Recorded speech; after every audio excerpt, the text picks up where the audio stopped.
అందరికీ నమస్కారం. నిన్న జరిగినటువంటి సంఘటన ఏదైతే ఉందో, రైతులు తమ యొక్క బాధలని, గాథలని, కష్టాలని, కన్నీళ్ళని ఎమ్మెల్యేకు చెప్పుకుందామని వచ్చిండ్రు. ఫార్మాసిటీలో భూములు కోల్పోతున్నాం, మా బతుకులు మారాలి, బాధలు తీరాలి, కష్టాలు పోవాలి, ఈ గ్రామాన్ని ఏ రకంగా ఖాళీ చేస్తామని ఎమ్మెల్యే గారిని అర్జీ పెట్టుకోవడానికి వెళ్తే తన అధికారం బలంతో మంచిరెడ్డి అంటే ముంచేరెడ్డిగా మారి రైతుల మీద దౌర్జన్యానికి పాల్పడి అక్రమ కేసులు బనాయించేటువంటి దౌర్భాగ్య పరిస్థితి నియోజకవర్గంలో ఉంది. వారిని ఇండ్లకు పోయి రాత్రి 2 గంటల సమయంలో, 3 గంటల సమయంలో అరెస్టు చేయవలసినటువంటి అవసరం ఏముంది అని నేను చాలా సూటిగా ఈ ప్రభుత్వాన్ని ప్రశ్నిస్తున్నా. వాళ్ళు రైతులు దొంగలు గారు, దోపిడీదారులు గారు, కూలీకోర్లు గారు, కష్టం చేసుకునే రైతులని అర్ధరాత్రి బయట గుంజుకొచ్చి ఇప్పటిదాకా ఎక్కడుందో చెప్పలేనటువంటి దౌర్భాగ్య పరిస్థితి తెలంగాణ రాష్ట్రంలో ఎందుకు ఉంది అని ఈ ప్రభుత్వాన్ని సూటిగా ప్రశ్నిస్తున్నా. తెలంగాణ రాష్ట్రం వస్తే ధర్నాలుండయి, ర్యాలీలుండయి, రాస్తారోకోలుండయి, బంధులుండయి, బైకాట్లుండయి, నిరసనలే ఉండయి.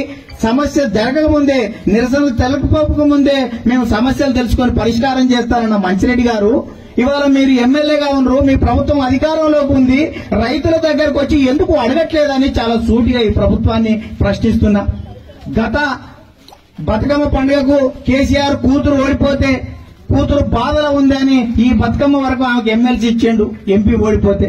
మరి ఇవాళ రైతులు బతుకమ్మ పండుగ చేసుకోవాల్సినటువంటి రైతుల భూములు గుంజుకుంటుంటే వాళ్ళు ఏ రకంగా స్పందిస్తారో, ఇవాళ వాళ్ళు నిరసన చేసే హక్కు లేదా అని చాలా సూటిగా అడుగుతున్నా.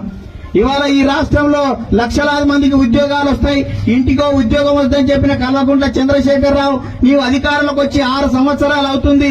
ఇవాళ 1,00,000 మంది పదవి విరమణ చేసిండ్రు. ఈ 6 సంవత్సరాల్లో 29,128 మందికి మాత్రమే ఉద్యోగాలు ఇచ్చినావు.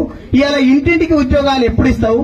ఇవాళ ఒకవైపు నిరుద్యోగులకు ఉద్యోగాలు ఇవ్వకుండా ఇవాళ ఉపాధి అంతో ఇంతో వ్యవసాయం చేసుకునే రైతుల భూములు గుంజుకుంటే మొన్నటి వరకు కొడుకులు నిరుద్యోగులు, ఇవాళ తండ్రులు కూడా నిరుద్యోగులను చేసి ఉపాధి తండ్రులకు కూడా దూరం చేస్తే ఈ కుటుంబాలు ఏ రకంగా బతుకుతాయని చాలా సూటిగా అడుగుతున్నా.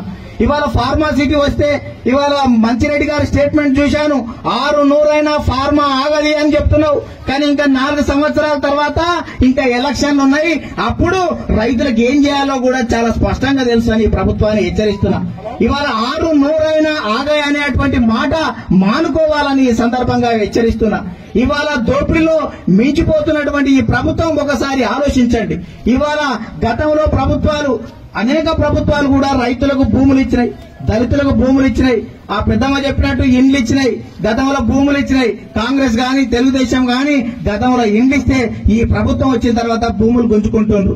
ఇవాళ 3 లక్షల మంది అయ్యా కేసీఆర్ అధికారులకు రాగానే చెప్పాడు దళితులకు 3 ఎకరాల భూమి ఇస్తానన్నాడు. ఈ రాష్ట్రంలో 3 లక్షల మంది భూమి లేని దళితులు ఉన్నారు. వాళ్ళకు 9 లక్షల ఎకరాలు కావాలి. ఎకరం 2 ఎకరాలు ఉన్న వారికి మరో 1,00,000 ఎకరాలు కావాలి.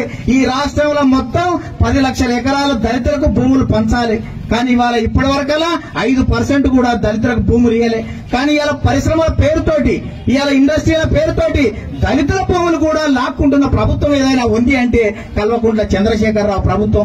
ఇవాళ గతంలో ప్రభుత్వం వాళ్ళు ఇచ్చిన భూములను గుంజుకుంటుండ్రు, పట్టా భూములను గుంజుకుంటుండ్రు, అనేక రకాలుగా భూములు గుంజుకుంటుండ్రు.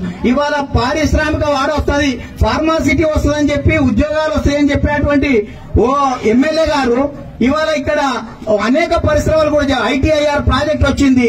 మరి ఇవాళ ఎన్ని లక్షల మందికి ఉద్యోగాలు ఇప్పించిండ్రు, ఆ ప్రాజెక్టు సంగతి నువ్వు చెప్పగలుగుతావా అని చూటిగా ఇవాళ ముఖ్యమంత్రి గారు గాని ఎమ్మెల్యే గారిని అడగడం జరుగుతుంది. ఇవాళ ఈ రకంగా ఉంటే రైతులు ఆందోళన చేస్తుంటే రైతుల గురించి విస్మరిస్తున్నటువంటి ప్రభుత్వం ఉంది. ఇవాళ దాదాపు 22 లక్షల మందికి రాష్ట్రంలో ఇళ్లు లేవు. ఇవాళ 6 సంవత్సరాలు కేవలం 38,000 ఇళ్లు మాత్రమే కట్టింది, ఇంకా పంచలేదు. ఇవాళ 22 లక్షల మందికి ఇళ్లు కావాలంటే ఎన్ని 100 సంవత్సరాలు పడుతుందో చెప్పగలుగుతావా అని అడుగుతున్నా. ఇవాళ ఇండ్లు గుంజుకుంటున్నారు, భూములు గుంజుకుంటున్నారు. ఇవాళ ఏం మభ్యపెట్టేటువంటి ప్రభుత్వం రైతుల మీద దాడులు చేసేటువంటి పరిస్థితిలో ఉంది. అందుకనే సాగుకు యోగ్యమైనటువంటి భూములు తీసుకునేటువంటి పరిస్థితి ఎందుకుంది అని వెంటనే మీరు క్షమాపణ చెప్పాలి రైతులకు. ఇవాళ రైతుల నుంచి భూములు తీసుకునేదానికి విరమణ పాడాలని అడుగుతున్నాం. అవతల నీకు కావాల్సింటే మైవం రామేశ్వరరావు పక్కనే ఉన్నాడు, లక్షలాది వేలాది ఎకరాలు ఉన్నది. రామేశ్వరరావు భూములు తీసుకోండి, తూములేటి నింపినవా. అందుకనే ఇవాళ ఆ రాష్ట్రంలో యువరాజు ఎట్లున్నాడో కేటీఆర్ ఈ కొడుకు ఎమ్మెల్యే కూడా ఒక యువరాజు ఉన్నాడు, ఆయన కూడా ఏమేం చేస్తాడో మీ అందరికి కూడా తెలుసు.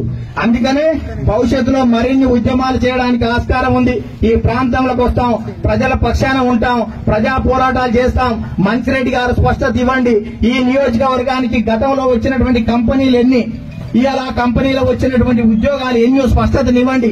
ఫార్మాసిటీ వస్తే ఉద్యోగాలు వస్తాయని చెప్తున్నావు. ఇప్పటి వరకు రాష్ట్ర వ్యాప్తంగా 2.5 లక్షల ప్రభుత్వ ఉద్యోగాలు ఖాళీకుంటే భర్తీ చేయని అసమర్థ ప్రభుత్వం నీది కాదా అని అడుగుతున్నా. ఇంటింటికి ఇవాళ నిరుద్యోగున్నాడు, నిరుద్యోగులను భర్తీ చేస్తావా అని అడుగుతున్నా.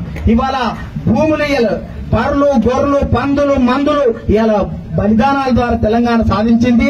పర్ల కోసమో, గొర్రెల కోసమో, శిల్పు స్మిత కట్టే శిల్పు చీరల కోసమో కాదు, ఇలా ప్రజలు పోరాటం చేసింది బతుకులు మారాలని.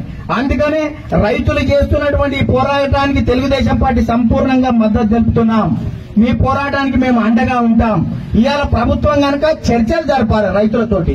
ఇవాళ ఇంటింటికి వివరాలు సేకరించినట్టు ప్రజాభిప్రాయం ఇంటింటికి పోయి అధికారులు చర్చించండి. వాళ్ళతోటి పోలీసులతోటో అధికారులతోటో మందబలంతోటో చర్చించొద్దని, ఈ పెట్టిన కేసులు వెంటనే ఎత్తివేయాలని, వాళ్ళు బేషరతుగా వాళ్ళ మీద కేసులు ఉపసంహరించుకోవాలని, ఎమ్మెల్యే వారికి క్షమాపణ చెప్పాలని, ఇలా ప్రజలతోటి కూడా ప్రత్యక్షంగా చర్చలు జరపాలని ఇలా తెలుగుదేశం పార్టీ నుంచి డిమాండ్ చేస్తున్నాం.